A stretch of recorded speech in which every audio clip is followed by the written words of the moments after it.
एक कमरा है और उस कमरे में कचरा पड़ा हुआ है जिसकी बदबू से आप बहुत परेशान हैं।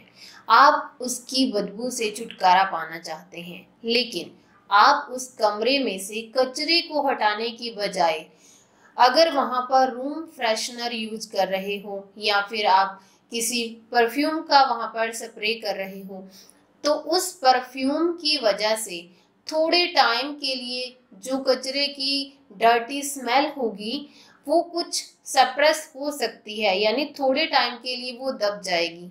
जैसे जैसे परफ्यूम का असर खत्म होगा फिर से वही बदबू आना स्टार्ट हो जाएगी। अगर आप उस कमरे में से बदबू को पूरी तरह हटाना चाहते हो तो आपको क्या करना पड़ेगा, उस कचरे को ही वहां से बाहर निकालना पड़ेगा। तभी आप उस कचरे की बदबू से परमानेंटली छुटकारा पा सकते हो। हेलो एवरीवन, मैं हूं डॉक्टर सुखप्रीत कौर। मैं आशा करती हूं कि आप सब बहुत अच्छे हैं और बहुत ही अच्छे से अपना ख्याल रख रहे हैं। मानसिक बीमारियों का नाम सुनते ही हमारे मन में ये प्रश्न उठता है, जैसा कि मुझसे भी बहुत बार पूछा गया है कि कैसे बिना किसी दवाई के मानसिक बीमारियों का इलाज हो सकता है। क्योंकि कुछ लोग ऐसे भी हमसे कांटेक्ट करते हैं जो पिछले 10-15 सालों से लगातार मेडिसिन ले रहे हैं, और अगर वो बीच में कभी मेडिसिन छोड़ते हैं तो उनकी बीमारी के जो सिम्टम रहते हैं फिर से वापस आने लगते हैं। तो इसलिए वो लोग 10-15 सालों से कंटिन्यू मेडिसिन ले रहे हैं अपनी मानसिक बीमारियों से छुटकारा पाने के लिए। लेकिन इतने लंबे टाइम मेडिसिन खाने के बावजूद भी उनकी बीमारी खत्म नहीं हुई। उनके केवल लक्षण कंट्रोल में हैं, लेकिन बीमारी अभी भी वहीं की वहीं है।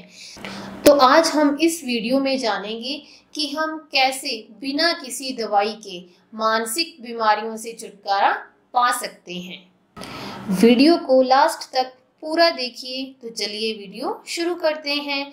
जैसा कि आपने इस एग्जाम्पल में भी समझा कि अगर हम उस रूम की बदबू परमानेंटली खत्म करना चाहते हैं तो उस रूम में जो भी कचरा भरा पड़ा है हमें उसे वहां से निकालना होगा। ऐसे ही अगर हमारे दिमाग में नकारात्मक विचार भरे हुए हैं, नेगेटिव थॉट हमारे माइंड में बहुत ज़्यादा है, हमारा नेगेटिव न्यूरोनल पैटर्न्स बन चुका है और हमें कोई ना कोई मेंटल इलनेस हो गई है जिसकी वजह से हमें फिजिकल सिम्टम आने लगे हैं, अगर हम उनके लिए मेडिसिन लेना स्टार्ट कर दें तो मेडिसिन ओनली हमारे जो शारीरिक लक्षण हैं उनको सप्रेस करेगी, ना कि हमारी बीमारी को जड़ से खत्म करेगी। यहाँ पर मेडिसिन सेम परफ्यूम का काम कर रही है। जिस प्रकार से हम उस रूम में कचरे की बदबू को हटाने के लिए परफ्यूम स्प्रे कर रहे थे, ठीक इसी प्रकार हमारे दिमाग में जो भी नेगेटिव थॉट हैं उनको हटाने के लिए हम over thinking, anxiety, depression, stress, ना जाने ऐसी और भी जो मेंटल इलनेस होती हैं उनसे बचने के लिए हम मेडिसिन लेना स्टार्ट कर देते हैं। तो मेडिसिन से हमें कुछ टाइम रिलीफ मिलता है। जैसे ही उनका असर कम होता है या जैसे ही हम मेडिसिन छोड़ते हैं तो वो सारे के सारे सिम्टम वापस आ जाते हैं। तो अगर आप अपने दिमाग रूपी कमरे से जो भी नेगेटिव थॉट या जो भी नकारात्मक विचारों रूपी कचरा भरा पड़ा है उसको निकाल दोगे तो आप बहुत ही फ्रेश फील करोगे, आप शांत रहोगे, आपका जो माइंड है वो रिलैक्स हो जाएगा। और जब आपका माइंड रिलैक्स होगा तो आपको नींद भी बहुत ही अच्छी आएगी, और जब नींद अच्छी आएगी तो दूसरे दिन भी आप बहुत ही फ्रेश फील करोगे, आप खुद को हैप्पी पाओगे, आप में पॉजिटिविटी आएगी। अगर आप अपनी मानसिक बीमारियों से परमानेंटली छुटकारा पाना चाहते हो तो आपको अपना थिंकिंग पैटर्न चेंज करना ही होगा। बिना आप अपने थिंकिंग पैटर्न को चेंज किए मानसिक बीमारियों से छुटकारा नहीं पा सकते, क्योंकि अगर आप मेडिसिन भी लोगे तो उसका इफेक्ट भी लिमिटेड ही होगा। वो सिर्फ इतना काम करेगी कि जो आपकी क्वालिटी ऑफ लाइफ है वो ज़्यादा डाउन ना जाए। यानी मेडिसिन का काम सिर्फ इतना ही है कि जैसी आपकी आज सिचुएशन है इससे ज़्यादा खराब ना हो। मेडिसिन आपके जो भी शारीरिक लक्षण हैं उन्हें सप्रेस करने का काम करेगी, और उसी दौरान अगर आप अपने कॉग्निशन पर वर्क करना स्टार्ट करते हो, यानी आप अपने थिंकिंग पैटर्न पर वर्क करना स्टार्ट कर देते हो, तो आप मानसिक बीमारियों से परमानेंटली छुटकारा पा सकते हो। इसके लिए आपको अपना थिंकिंग पैटर्न चेंज करना होगा, यानी आपको अपनी सोच बदलनी होगी। आपके माइंड में जो भी नेगेटिव थॉट भरे पड़े हैं, आपको उन थॉट्स को पॉजिटिव थॉट्स के साथ रिप्लेस करना होगा। यानी आपको नेगेटिव थॉट्स की जगह पर अपने दिमाग में सकारात्मक विचार भरने होंगे, तभी आप मेंटल इलनेस से परमानेंटली छुटकारा पा सकते हैं। अब आप बोलोगे कि कैसे हम नेगेटिव थॉट्स को अपने माइंड से रिमूव करें और वहाँ पर पॉजिटिव थॉट्स भरें। तो देखिए, इसके लिए CBT बहुत ही हेल्पफुल है। CBT यानी कॉग्निटिव बिहेवियर थेरेपी, जैसा कि नाम से ही आपको पता चल रहा है कि ये थेरेपी कॉग्निशन पर वर्क करती है। यानी इससे हम अपने कॉग्निशन में बहुत ही इम्प्रूवमेंट कर सकते हैं। कॉग्निशन जिससे हम सोचते हैं, जिससे हम किसी भी चीज़ को समझते हैं, यानी हमारा दिमाग। तो ये थेरेपी बहुत ही हेल्पफुल है। आप इसे किसी साइकोलॉजिस्ट से भी ले सकते हैं, या फिर अगर आपको इसके बारे में नॉलेज है तो आप इसे घर पर खुद भी प्रैक्टिस कर सकते हो। ये बहुत ही एक इफ़ेक्टिव थेरेपी है जिसकी सहायता से हम अपने थिंकिंग पैटर्न को चेंज कर सकते हैं। इसके अलावा आप अपना फेवरेट वर्क कीजिए, क्योंकि जब आप उस वर्क को करोगे तो आप में सेंस ऑफ अचीवमेंट भी आएगा कि यस, आज मैंने ये किया, आज मैंने ये किया। तो इससे आप में कॉन्फिडेंस भी बढ़ेगा। मानसिक बीमारियों के दौरान हमारे माइंड में जो सेरोटोनिन का लेवल होता है वो भी कम हो जाता है, क्योंकि इस दौरान हम सैडनेस फील करते हैं, या फिर हम एंजाइटी में रहते हैं, या हम ओवर थिंकिंग करते हैं, नेगेटिव थॉट्स हमारे माइंड में आते हैं, तो इसकी वजह से हम हैप्पी फील नहीं कर पाते। तो धीरे धीरे जो सेरोटोनिन का लेवल होता है वो कम होने लगता है। अब इसके लिए भी कुछ लोग मेडिसिन लेते हैं। वो लोग ये चाहते हैं कि वो लोग मेडिसिन लें और सेरोटोनिन का जो लेवल हो वो फटाफट से इंक्रीज हो जाए, जबकि ऐसा नहीं है। मेडिसिन यहाँ पर भी इस हार्मोन को ओनली बूस्ट करने का वर्क कर रही हैं, और ये भी ज़रूरी नहीं है कि आप बिना मेडिसिन के सेरोटोनिन को नहीं बढ़ा सकते। आप बिना किसी मेडिसिन के भी आप अपने सेरोटोनिन, जिसे हम फील गुड हार्मोन भी कहते हैं, उसे इंक्रीज कर सकते हैं। जैसे मान लीजिए, अगर आपको अपना फेवरेट जॉब मिल जाए, या कोई ऐसा फेवरेट गिफ्ट मिल जाए जिसे आप काफ़ी टाइम से लेना चाहते थे, आपको बहुत ही खुशी फील होगी, आप पॉजिटिविटी से भर जाओगे। तो जो सेरोटोनिन का लेवल होगा वो ऑटोमेटिक ही धीरे धीरे इंक्रीज होता जाएगा। अगर इसकी जगह पर आपको कोई सैड न्यूज़ मिल जाए, बैड न्यूज़ मिल जाए, जैसे आपका अगर कोई प्रिय व्यक्ति आपसे दूर चला गया है, ऐसी न्यूज़ मिल जाए, तो जो ऑटोमेटिक हमारे माइंड में थॉट आएगा वो सैडनेस वाला आएगा।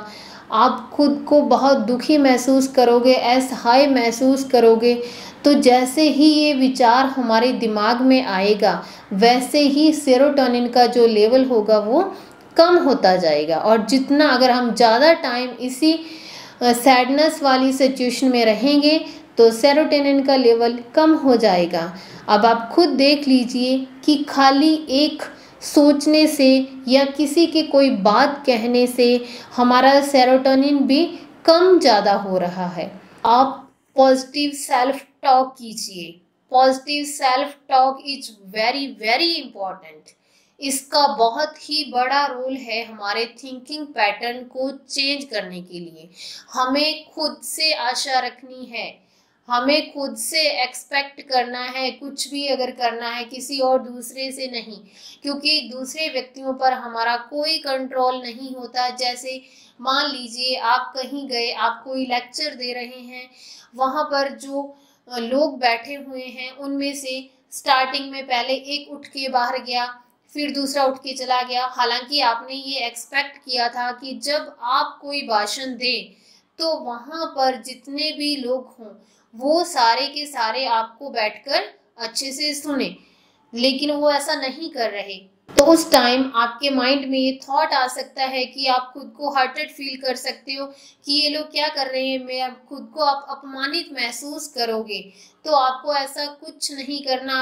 अब देखिए, आपका उनके ऊपर कोई कंट्रोल नहीं है, आपको अपना काम करना है, उनसे कुछ भी एक्सपेक्टेशंस नहीं रखनी, क्योंकि हो सकता है कि वो लोग अपनी जगह पर सही हों, हमें भी उनको कोई अर्जेंट वर्क आ गया हो जिसकी वजह से वो लोग बाहर गए हैं, है ना।